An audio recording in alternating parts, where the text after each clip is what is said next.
Welcome to a special episode of This Week in India Science from Aberdeen, Scotland, where the Public Communication of Science and Technology PCST Conference 2025 just wrapped up.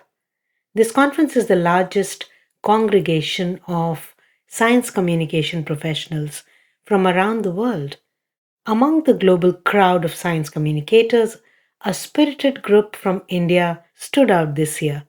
Young, curious, and committed to change.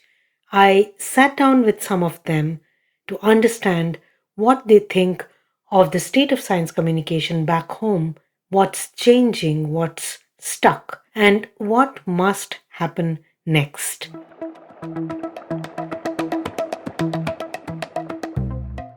Let's start with Sangeeta Unnitan, who teaches communication at the Indian Institute of Management, Indore.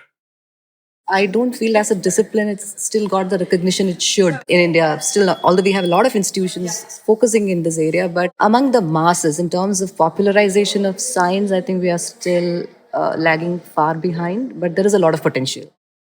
Sangeeta's work focuses on how science and development are represented in India's mass media.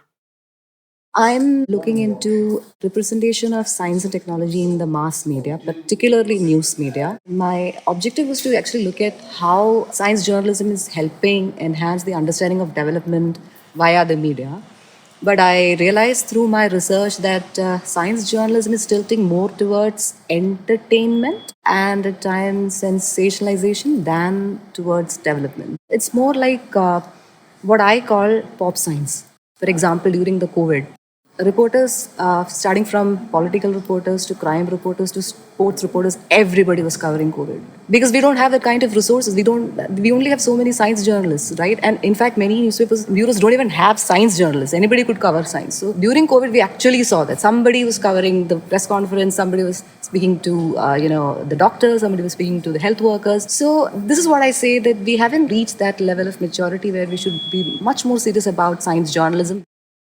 Sangeeta makes a strong case. For most people, mass media is the last source of science they ever encounter after formal education, and that's where science journalism becomes really crucial. So, what about new kinds of communication, visual, community driven, or digital? Here's Rahul MR, a PhD student from the National Institute of Science Communication and Policy Research, NISCPR, in Delhi.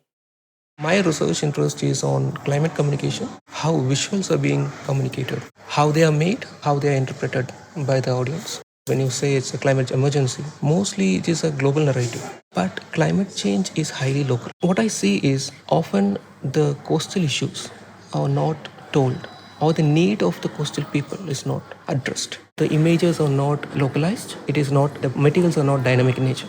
My concern is in the academic sector. In India, I find people feel difficult to accept psychom as a field of study. People often feel as it's a secondary kind of thing. This conference is just like we have a conference for psychom and people understand what we are talking. Down in India, when I speak about, even for the psychom conference, people often feel like, what is happening here? And then what would help? Institutional support is important, says Rahul, but not enough. The current scenario, institution alone won't help.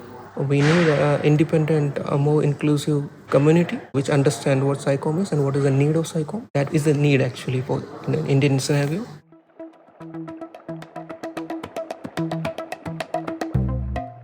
Inclusivity came up a lot in these conversations. Here's Moumita Majumdar, also from NISCPR, who works on science misinformation and language barriers.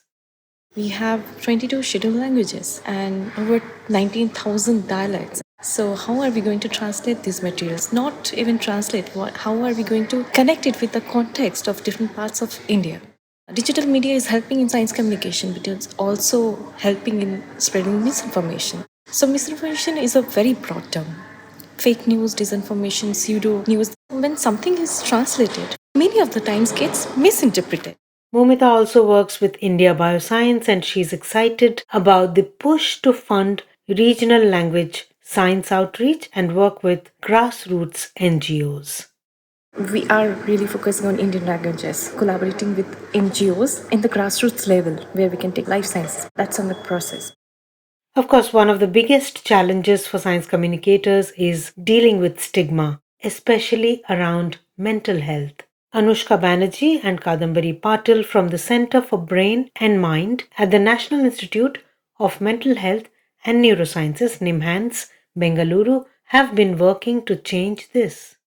I think one of the important things we're trying to focus on through our work is increasing conversations and normalizing severe mental illnesses. In some rural parts of India, a lot of these illnesses are attributed to cultural or religious stigma. We also see it in urban areas where people believe that through yoga or meditation or diet, they can control or reduce the impact. You should see a doctor. We work in a research center which does work stem cell and genetic research on psychiatric disorders.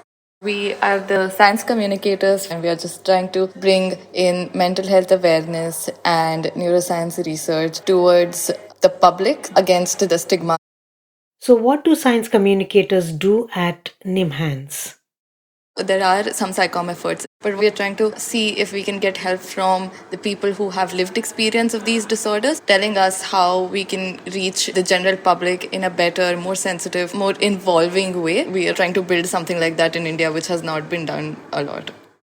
The science communication community in India is very small knit but incredibly vibrant. Institutions are also open to the idea of us doing that work, but when it comes to providing resources and funding and making space for us, I think that's where things begin to falter. It took the UK around 10 to 15 years to develop the same thing, and I think we already have a great group of individuals who can take this forward.